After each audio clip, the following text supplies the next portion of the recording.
Hey, what's going on? Welcome to the Mile High Five podcast. I'm Doug Cunnington, and this is a very exciting update. I'm able to bring Elizabeth, my wife, for an update on her retirement. We have many questions from the Facebook group, a few questions of my own. And Georgie, the dog, is joining us.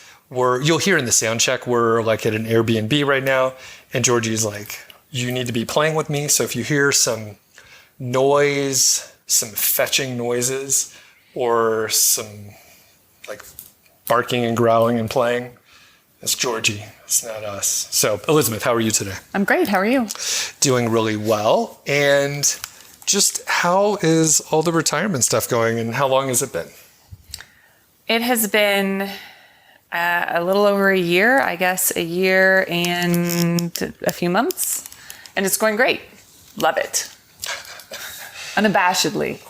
You love it. Is it more than you expected? Yes. Yeah. How so? You know, it's still scary. It's still scary to not have an income coming in really for the first time in my life. I had a couple breaks in between jobs a few times, but I was always going back to work. And so it's a huge mind shift. And I do struggle with that sometimes, especially on days where maybe I don't have as much to do, or I have a little bit more time to get in my own head. But overall, it's great. Very good. And we recorded, you talked about trying to have some structure to the day into your week to make sure you had certain activities going. Where's that at now? Some people really related and actually had a similar approach where they were like, there's these different areas that I want to spend time and effort on. So are you still doing that? How did it work out? I'm not doing it too much anymore. I'm really trying to lean into the lazy days where I don't have anything going on and treating it as more of a luxury than thinking I need to fill this up. I think having sort of one thing a day to anchor me has worked out really well. Doesn't matter when in the day it is, but just being like, okay, I have this one thing. And then the other thing, if I'm bored, and I may have said this before, there's always something to clean. Mm-hmm. There's always something to clean. And honestly, you've been cleaning more, I think, since I've been cleaning more. Because as we know, there's a scorecard in marriage for just about everything. Everything. Yeah, and an approach I have, I want to try to do what feels like 80%. And that way I know I'm contributing enough. So you think I'm doing about 80% of the work or so? Do you think you're doing 80% of the work? I mean, that's what we're striving for. I think we have a pretty good breakup of the chores, but we joke about it. If one of us sees the other one cleaning a bunch, we'll say you're trying to get ahead for the weekend or whatever. And it doesn't matter like what day of the week it is. Like it's like Tuesday. Yeah. Which actually, this is one thing I've noticed we both do now. It's hard to tell what day it is. Can you talk about that a little bit? Like, why is that? Well, weekends used to be so premium, right? You don't have to get up in the morning. You don't have to go to work. And so I think weekends were something to really look forward to. And like every day is a weekend. And every day I have that flexibility. I did have the anchor of Wednesdays for curling. So I'm on a curling club that doesn't meet in the summer times. And so I think maybe that kind of helped because when you curled, it was Wednesday, but I don't really have an anchor now. So what was it, like Tuesday? I woke up and I thought it was Saturday. And it doesn't even matter. Yeah, it's interesting. And I don't know. I mean, we just have to like remember. And sometimes the other part is like it's summer and then like we go to the gym and sometimes it'll be crowded, but it's on a weird day. So it's like Tuesdays are super crowded, but I don't know why. And it's like, oh, did school just get out or is there some activity at camp or whatever? Okay, very good. We have a bunch of questions here. Okay. So we'll go through them. I didn't read you any of these, right? Nope. Okay. I have to go off the Yep. Cuff. So you can pause to think. You also have a cool, you saw some meme that you want to share. So we'll save that towards the end. Okay. And all that stuff. So some really good questions in here. So this is James. I'll just say it is from the Facebook group. Thanks for everyone that contributed. So James C says, how has the amount of time you spend managing your finances changed since retirement? And maybe you could tell us how much you were spending before and then where it is now. I don't think we spent a ton of time managing our finances before. I think I would say it's probably pretty similar. Always had a goal. Always had sort of a monthly budget and check-in to see where things are standing. I think if I had to say, I don't call it managing my finances, but one thing I need to do better is to quit looking. But it hasn't changed. Like you looked before and you're looking about the same amount now. No, I think maybe I'm looking more now. Okay, yeah. Looking at different stuff. Or what? You're looking at new stuff. Like looking at the stock market. We're working with a financial advisor now, which before we didn't have. That's a good point. Before we didn't have one cohesive view of everything, and we have a cohesive view of everything now. And I kind of like to go on there and just reassure myself that we're not going broke, which we're not. And I know we're not. I like to look at the stock market, and I would say I probably look at least once a day, which is bananas. So I'm trying to do better with that. So I think I probably spend about the same amount of time, but I don't think I was ever really heavy before. Like I never was a frequent trader. Yeah, you're just looking at the portfolio.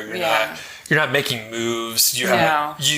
One activity from the advisor was to simplify, because you for a stretch you were doing single stocks. This was early when you were first getting started. So you had single stocks and you simplified a lot of that. So you sold and then went into index funds, and then you also reallocated a pretty decent amount into bonds. So, and you're smiling. And I don't even really remember. Yeah, I don't even really remember. Yeah, I was a day trader for like 2 weeks. That's why I'm laughing. Like I thought I was going to be a day trader. Yeah. Which I don't even know where I got that. You read a book, and you got a bunch of books and did research. I remember you went to the library.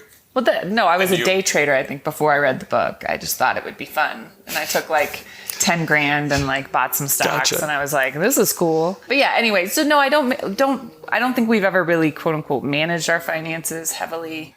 So similar, this is from Michael H. Thank you for this question. We actually have two. So first one is, how did you get so lucky to end up with Doug? That's what it says. Did I really say that? Yeah, it says it right there. For real? So we were just talking about this on our hike this morning. Doug and I both had one fairly long-term relationship right before we met, and no shade on the other people that we were with, or I'll put shade on the guy I was with. I'm glad I didn't end up with him. We both had gotten out of relationships where I think we just weren't with the right person. And I think we met each other and we were just like, good enough. Like, good enough. This guy seems pretty nice. Let's settle. Let's settle. And you were like, not only is she nice, pretty. Yeah, there it is. And Doug really wanted me to think he was funny, which obviously I still do. Yeah. So that worked out. Good question, Michael. Thank you for asking. This one's somewhat related to the last one, because it's a bit of a two-parter. So what would you tell another wife that is similarly worried about the lack of regular paychecks? And here's the related one. So that's part one. And then, did April's quick downturn scare you? So maybe you could answer that first, because it sort of calls back to your previous answer. So I don't know if I even remember exactly what April's downturn was, but I remember things not looking awesome at some point earlier in the year. It didn't scare me because I don't think we ever went super below where we looked when I retired. And so I've been taking like sort of screenshots of a certain projection over time to look at. It got my attention, that's for sure. And I think one thing we're struggling with our financial advisor is like, this are different perspectives. One, I want to know when I need to start panicking, because I'm already pretty much like 75% there. I live it. You're panicked. Yeah, I live You're almost like panicked. I live ready to panic at any moment. And you want to know, when can I like open the floodgates and start spending? When do we spend more? Our money? Yeah. So did it scare me? It didn't scare me, but I think only, well, one, I don't know when to be scared, which isn't necessarily a bad thing. And two, I think we've done a really good job looking at the long term, even though self-admittedly, I just said I look at the stock market every day.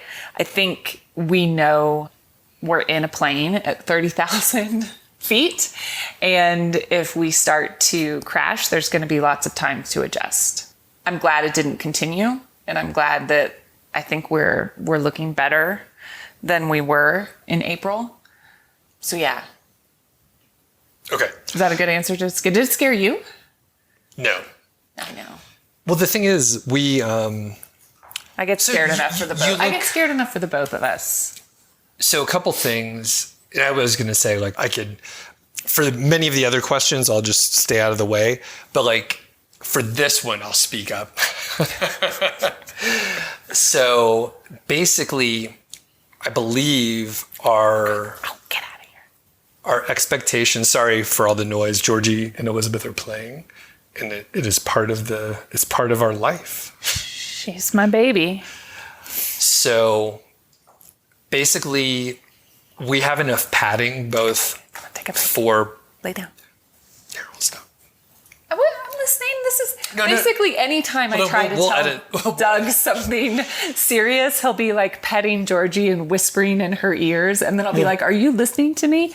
And he'll go, "Yes, I'm listening." I guess I am The doing thing it is, for your listeners. I'm sorry. One thing, so for the entertainment purposes, I have to tell you, I want to edit this out so bad, but Elizabeth, talk to the camera, and we're bringing you inside the family here. So it was only while I was talking. So try not to talk over me, please. We've gone over this so many times. We've gone over it so many times. Chris, I want you to leave this in. I want people to see. If anybody wonders why I'm not on the podcast more. Hold on. You were like, "Can we play?" And I was like, "Yes, you can." But just while only one person talking at a time, please. Okay. We'll see how. Don't touch me. For the people listening, I touched her hand by accident, so she thought I was trying to make up. All right, we're gonna reel this back in. I don't even know what we're talking about. Our projections and our plan, I believe it's very robust. And the fact is, you're looking on a daily basis, which is totally fine. But you also know, even though there is a downturn, like, we don't need that money for 10 or 15 or 20 years. So it's like, you're not thinking, "Hey, we need to sell and change our ways," or anything like that. It's more like, okay, we weren't planning on doing a $12,000 cruise vacation for 1 week. And we're not going to all of a sudden do that. We're also not planning on making major adjustments, because everything is like, our expenses are where we're happy with it. And it's also something that fits within the plan. And we don't need to adjust in any kind of major way in the short term. So even though you're not panicking. I'm not panicking. Go ahead. Yeah, just to clarify though, we do need all our money now. And I'm only saying this because it came up in a different podcast that we've talked about. Like, we are drawing down. Right. Like, I mean, we're not. Oh, yeah. Yeah. So I'm selling, just for the reference point, I'm selling a small amount. You have more cash on hand. I don't. I had more invested. So I'm selling, it's not anywhere close to 4% per year. No, but I am selling each month. I have a calendar reminder, and I'm selling several $1,000s per month. Yeah, we are. Yeah. I just wanted to clarify that. We're not. Yeah, we are drawing down. We're not like living on not living on current income. Which is a key note. Thank you for bringing that up. That was a really good podcast move.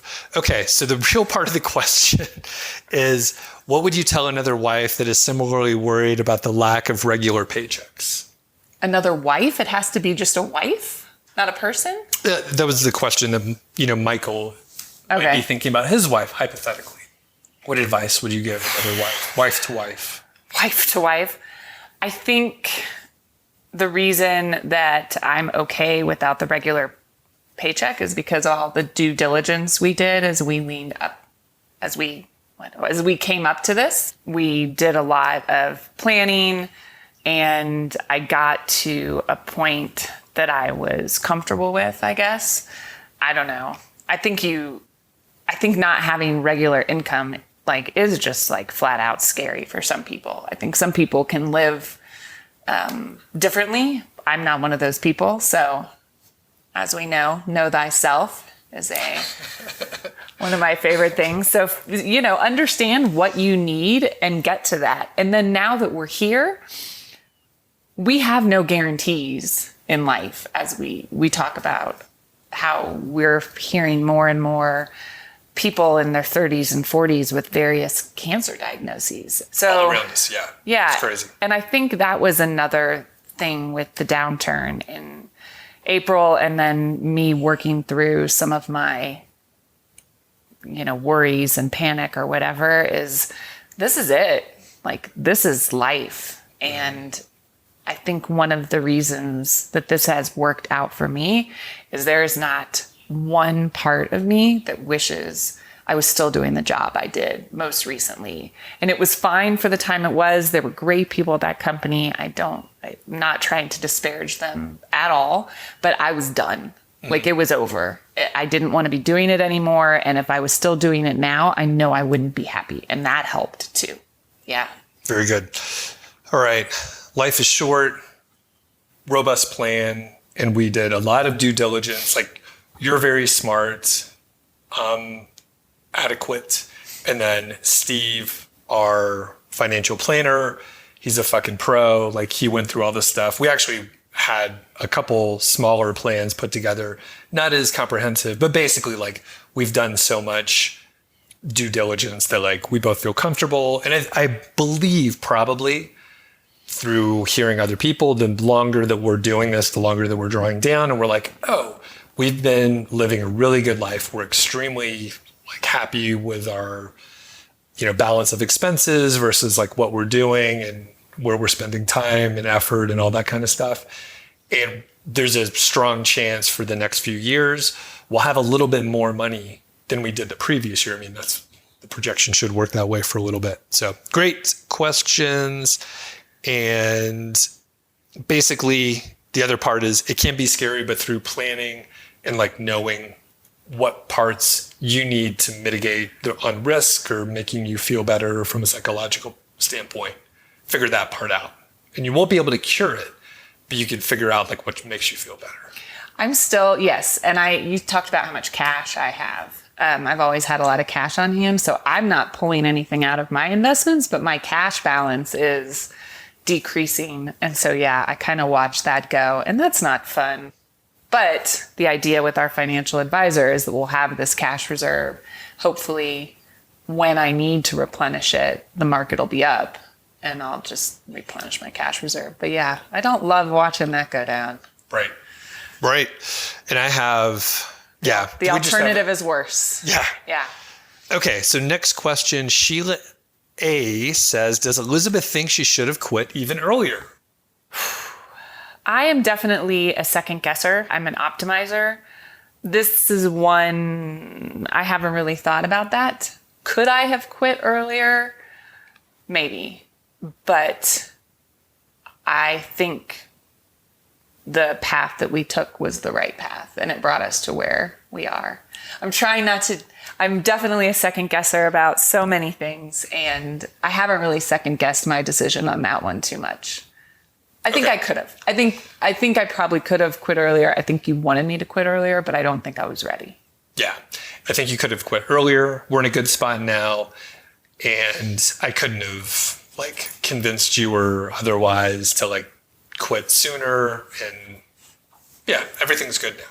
So similar question from Todd N. Anything she would have done differently in the past 6 months looking back? No. All good now, right? In the past 6 months? Sure. From... Yeah. And you've been I can't remember if we mentioned this. You've been retired basically a year and 3.5 months or something. Yeah, so I think I'm still struggling with my generosity a little bit. So that encompasses Christmas. And so I think that's the only thing I can really think of is maybe I would have been a little bit more generous. I mean, it is hard. I'm not miserly. I'm frugal. But I think if you have to make the distinction. it's pretty darn close. But I think I have gotten more generous with my family and my friends. And I don't know. You write a couple $100 is not nothing. I still don't think that's nothing. I think we could have $1 billion and I would still think a couple $100 was worth something. But I don't know, a little extra gift or a little extra thought for someone here or there really makes a big difference in their day. So yeah, maybe I should have been a little bit more generous at times. Not with you. I was like, oh, am I going to get better gifts? I'm like, yeah, this sounds good to me. You're not getting any better gifts. Whatever. James T says, what did Doug say or what life changes convinced you to take the plunge of retiring? Doug didn't say anything. If anything, what I didn't say. Yeah. I made it worse. If anything, Doug finally shut up. Because for a little while you were pretty forceful about it. So yeah, I think you finally stopped pressuring me. I think you were pretty good about walking the line. It's very tough for you to say. Yeah. That I did something good. I know. I understand. I think you were pretty good about walking the line between like telling me that you didn't want to listen to me complain anymore and not being like rude. It's close. It was close. Yeah. You straddled it. Over the line. Yeah, you straddled it for quite a while. You weren't wrong. Like nobody wants to hear you complain about your job, the global you. Yeah, jobs in general, they're not fun and you have to deal with crap you don't like and nobody wants to hear about it. Like everyone with the job is dealing with that. So 1, yeah, you stopped pressuring me. 2, you kind of told me you didn't want to hear it anymore. And I remember we had some fights about that because I'm like, who else am I going to talk to, man? Like you got to listen to some of it. And then 3, you were willing to entertain the notion of getting a financial advisor because I don't think you were completely on board with it like initially. And I kind of made it a little bit of a condition if we were going to go down this route to have a third party.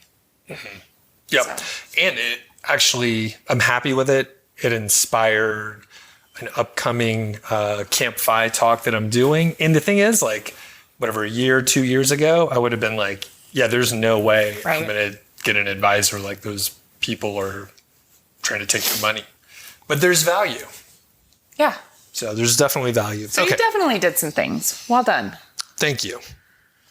All right. What are some of the unexpected benefits that you've experienced since retiring? That's from Seth E. Unexpected benefits. That's a tough one. I don't know if I have any unexpected benefits. Like I knew I'd have more time to exercise, which I do. I spend a lot of time looking at my birds. Oh yeah. We have a bird buddy. So silly. Which is a bird feeder with a camera in it. And I got it for Christmas. And yeah, you got a little obsessed. You joined like the Wild Birds frequent cedar club. I don't know what the fuck they call it. That's something like that. Anyway, you join that and you get like 10% off seed and other. Anyway, we have a bunch of feeders. There's a lot of birds. You got into a little battle with some birds you didn't want. And so I know. We did some DIY cages around. There's a whole thing. But you like your birds, right? I do like my birds. I don't know if there really is any unexpected benefits. Yeah. Yeah, I can't think of something that has happened that I didn't think would happen. Maybe that's a tough one. What do you think? Yeah. I was going to say there's 2 ways I want to spin it. So one, like I think you're like happier and more content than you thought you were going to be. Maybe. Because like we probably do it like twice a week. We're like, most of our other friends like outside of Longmont, they have like normal jobs. Some people that are like 5 to 10 years older than us, like they're still working. They're like, hopefully we could retire soon. It's just like, you guys like live kind of a normal-ish or same lifestyle as us, similar. No kids, again, similar. And I'm like, why the fuck did you guys not retire? Like, and maybe they like their jobs. People often say they like their jobs. But yeah, I think we thought maybe you would want like the structure or like whatever rewards of doing work that you get psychologically, but like you're much happier than you were like working probably any job that you had, right? Yes. Yeah. By far. And an unexpected benefit, I think it's a benefit. I think I'm more aware of my mortality. I won't speak for anyone else, but for me, to your point, how did we ever work? I think there was just a lot of churn in my life, right? You get up, you get dressed, you go to work, you come home. You don't have a lot of time to ponder. And I have a lot of time to ponder now. I think sometimes I feel like that maybe isn't a benefit, it's a curse, because I can get in my head and like, what is this all for? What is this about? And I even did that a little bit on the hike today. I'm just like, I guess this is it. Me and you.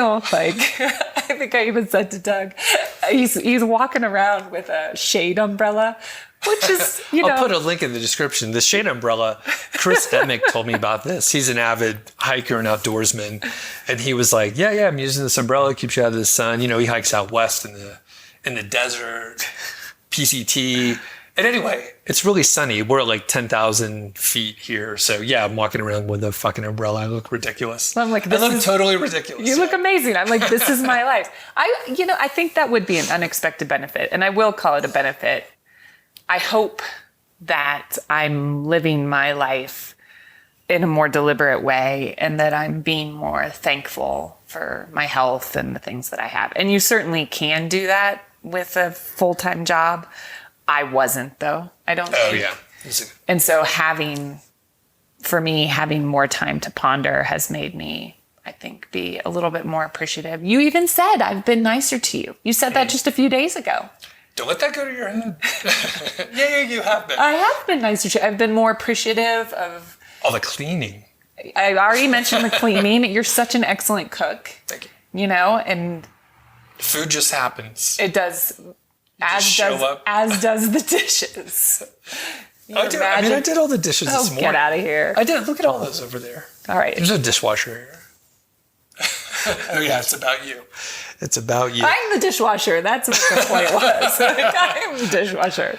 Yeah, you do really good at it, though. Thank you.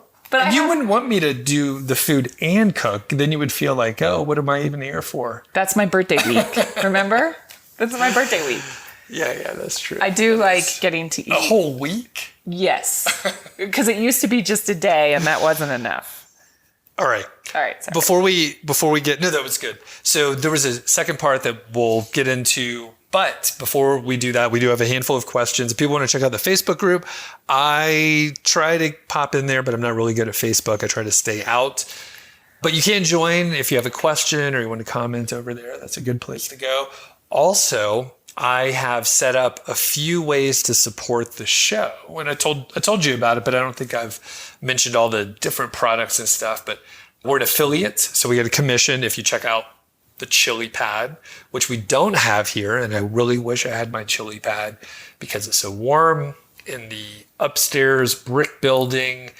Even though it doesn't get as hot during the day, like the sun warms this place up. It takes a while to cool down. I wish I had my chili pad. Everything that we have purchased as in our lives, I don't think anything has changed our lives more, both of us, than your chili pad. The chili pad, yeah. It's been huge. Our dear friend Jake, he actually gave me the chili pad that I'm using. He had an old one, he upgraded.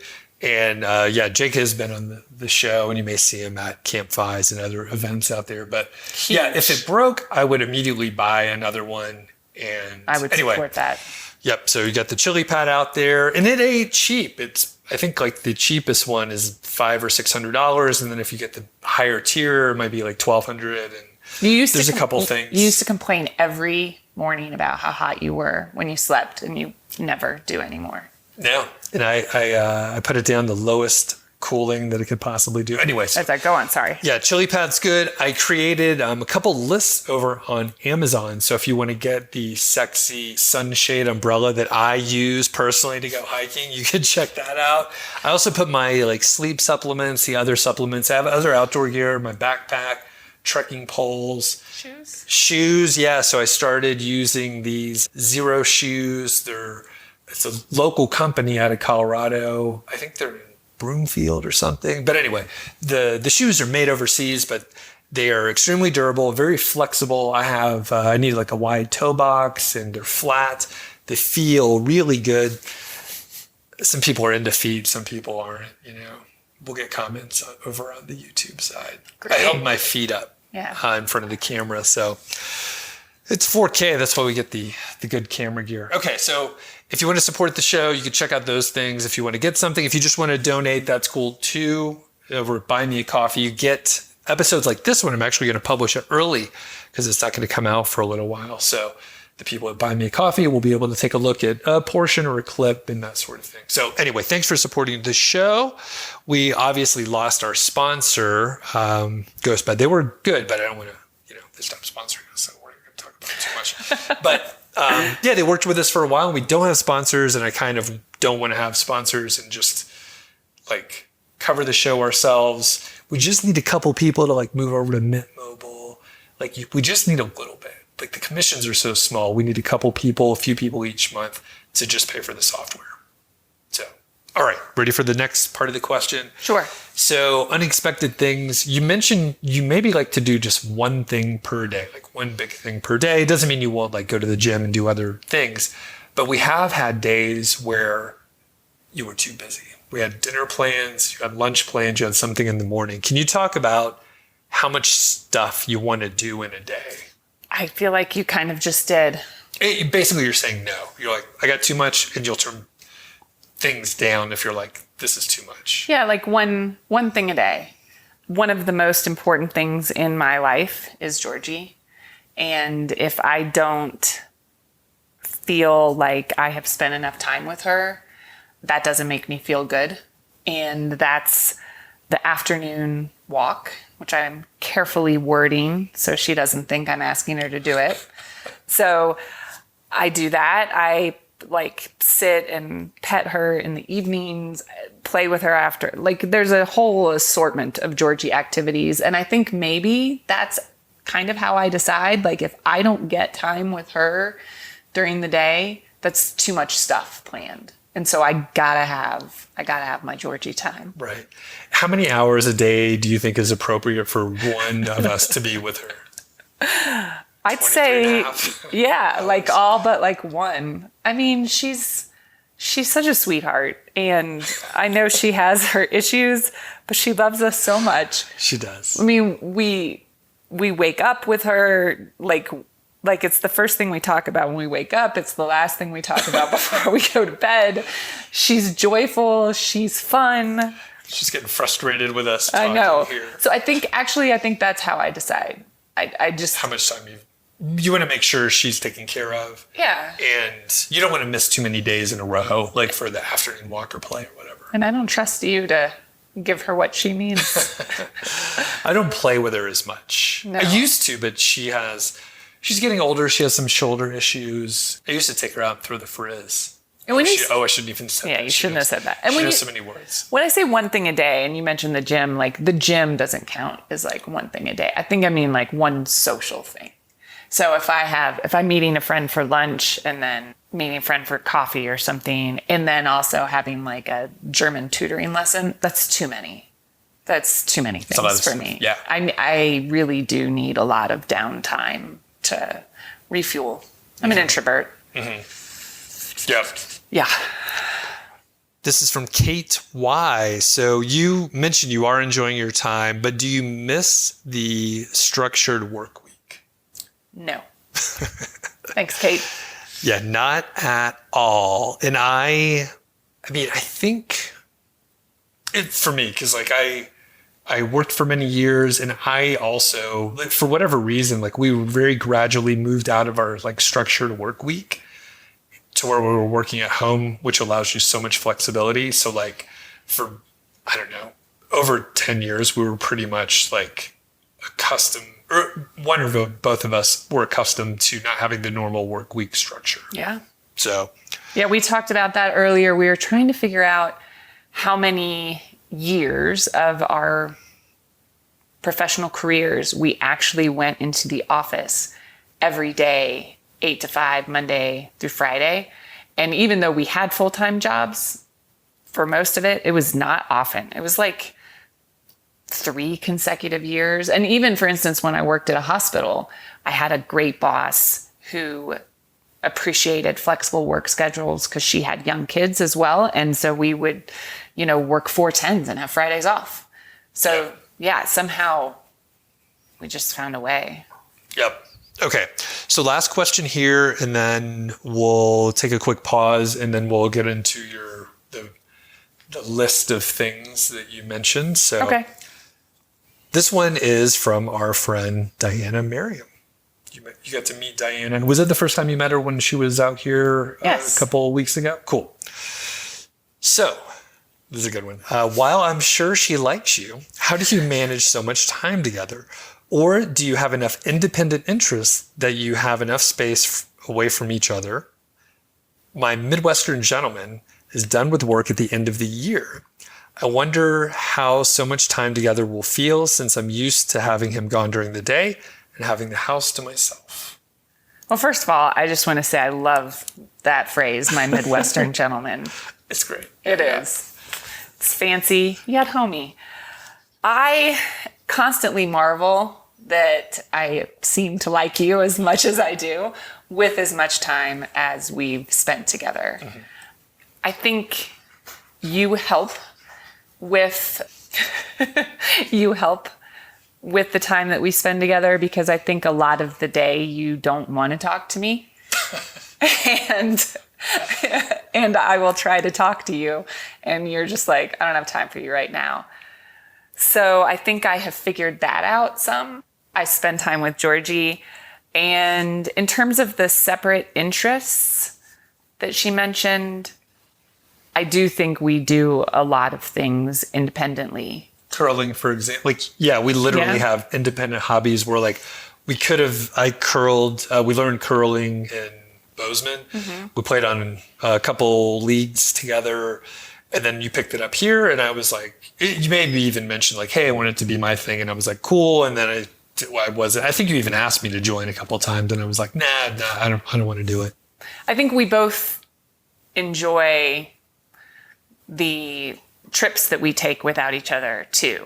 And you do your conferences. I don't do conferences like you do, but I'll have some trips, and we travel separately because of our dog a lot. And I think that helps too, is having the periodic completely solo time. Mm-hmm. And I always miss you a lot for the first, I don't miss you. For the first couple days. For the first couple days, I really enjoy having the time to myself. And then after day 2, where I'm like, you know what? I'm ready for you to come home. Yeah. Yeah. So I think that is actually pretty big too. And if we didn't have, those, once a quarter or once every 3 months, time apart, I could see it getting old pretty quick. Yeah.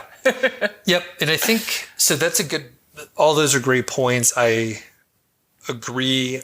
We've also, let's think about the house too, because the quarterly trips, and we actually have we have some common friends, but we also have independent friends where I'm not hanging out with certain people that you hang out with, you're more friends with them, and same with me. I've been doing some music stuff. You've been doing German language learning stuff.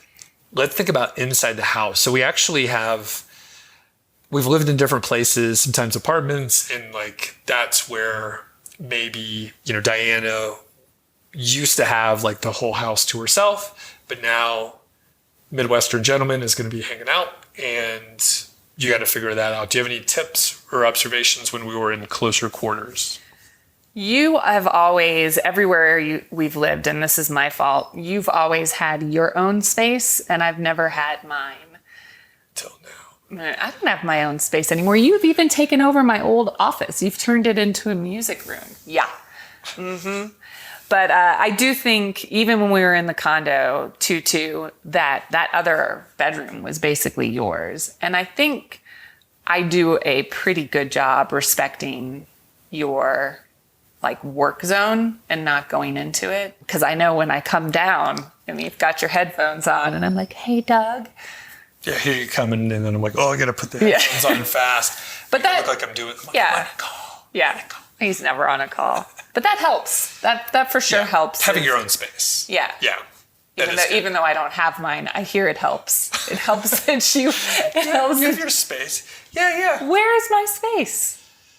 I don't know. Yeah. No, you did. You did have a space. I did bring the guitar in that one room, but we've been working on a duet together. She's on the banjo. I'm on the flat pick. Doing some bluegrass tunes.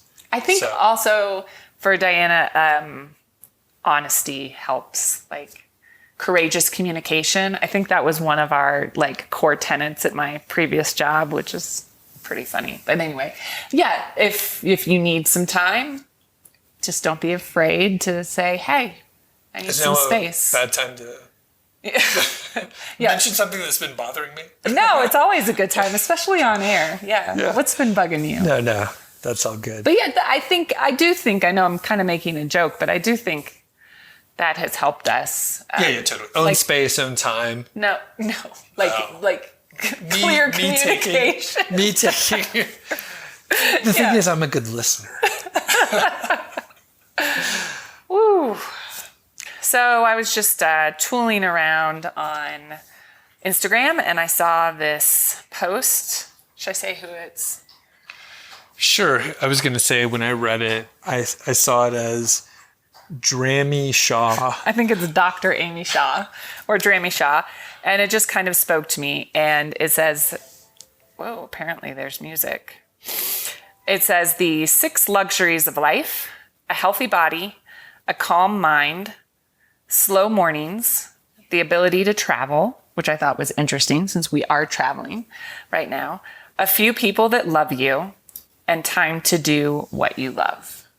And I don't know, that just kind of spoke to me as I have these moments of existential crisis. Like, what am I doing? Like, I am literally leading a luxurious life. Mm-hmm. Which of those do you think that we're struggling with? That we're struggling with? Yeah. I don't think any. Yeah, we have. I mean, really, probably the hardest one is the healthy body.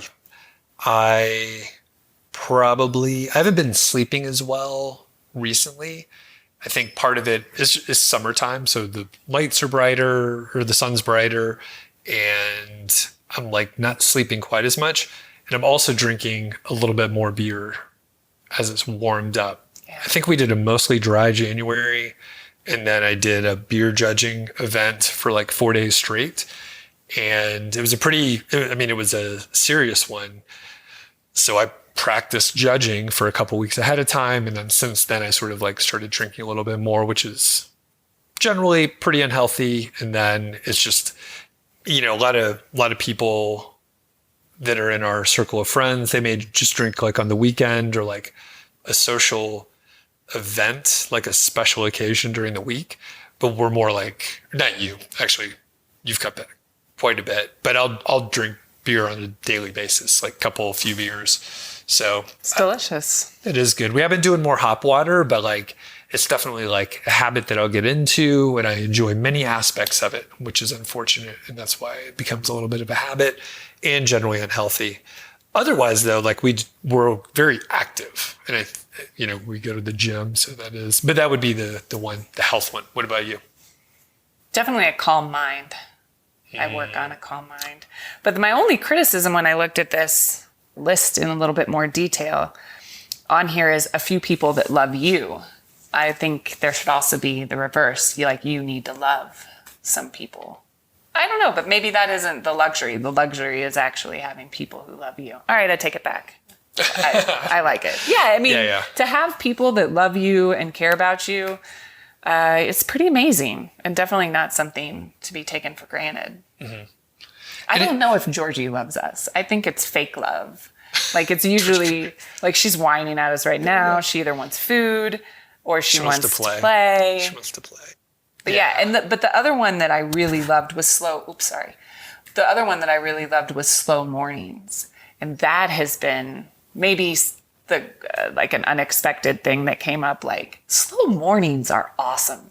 Like to get up, have your coffee, not be rushed, think about your day, just like tool around a little bit. I love my slow mornings. And when I have to set an alarm, which I probably only have to do maybe like 5 times a year, man, I hate it. Yeah.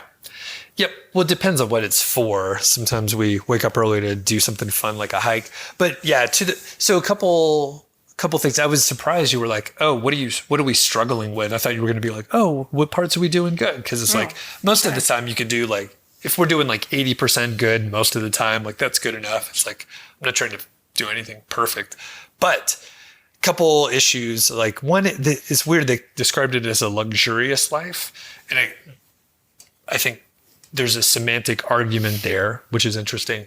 The thing that I like the most, you talked about the leisurely morning, and I really like not being in a rush, like hardly ever. When I see other people in a rush, I'm like, they don't have control of their time and or they left late or something like that. But like, that's one of the biggest things. Like when I see someone who's not in a rush, I'm like, oh, they got it figured out. And I feel like most of the time I'm not in a rush, or I'm like, oh, you know what? I could stop and I see whatever Carl or Eric at the gym and stop and talk to them for like 15 or 20 minutes because probably they're not in a huge rush and we're just working out, doing something active. But yeah, I think having like that time freedom, that's the biggest one for me. And I'm pretty mean to you, actually. When you get frazzled because you've got too much going on, like I think I'm pretty mean because I tell you, hey, you had full control over this. Right. So, very rare though these days. Settle down. Yeah. Is it more like, I feel like it's more rare. It's occasion, like every now and then. Rare that I'm mean or rare that you overextend? Both. Okay. No. Yeah. There was one day. You're doing better. There was one day last week where I did like 2 things in the morning, but I was like, you know what? There's a little flexibility in the schedule. Just worked out that way, and I was like, you know what? Like, I don't have anything like the next 3 days, so like if I do a lot in this like morning time frame where I have again 2 things, which I never would have planned it that way, but it worked out okay. Okay, very good. Thanks for doing the update. Do you have any other thoughts or things to share with the audience out there? Everybody really wanted to have you back on. I've been trying to convince you, and then in a weak moment you said, yeah, okay, I'll do this episode.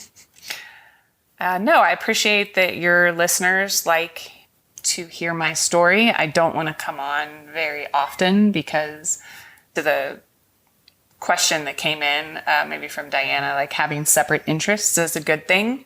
And so I like that the podcast is yours and not mine, and that, we're separate. But I think it's nice, and I'm honored. I think that some people feel like I've helped them.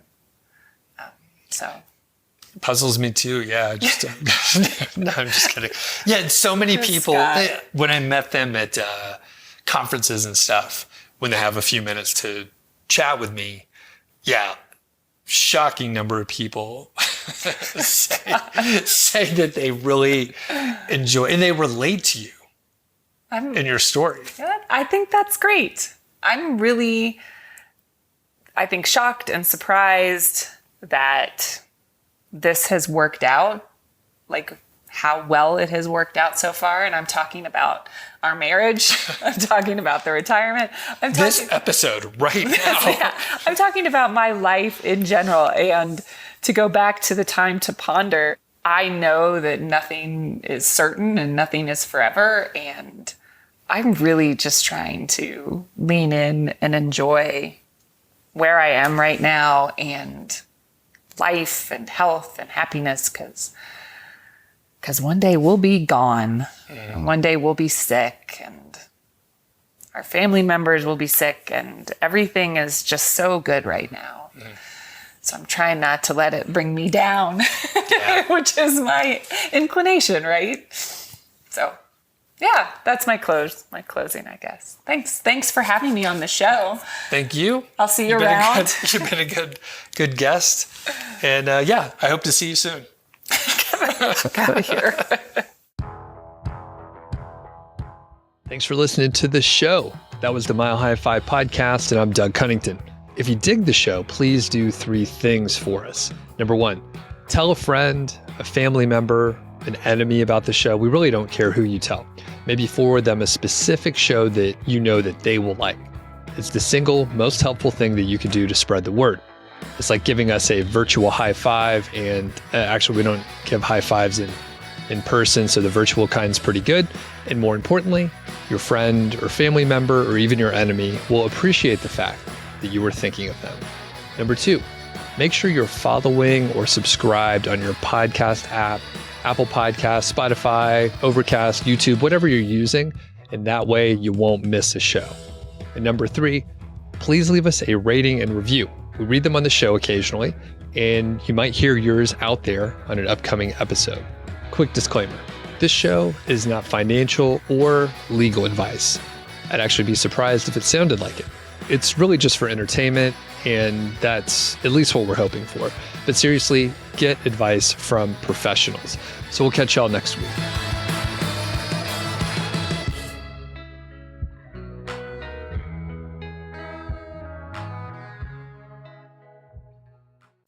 We're in a small town called Victor, Colorado. What do you think of this town of 400 people? It's a very small town. I like that it's very small. We've been hiking almost by ourselves, and we've been able to have Georgie off leash, which has been really great. But I think it would get old after a while. Yeah. The downtown is reasonably sized, but probably at least half of the places are like falling down on the inside. There's a handful of shops. There's not really a grocery store.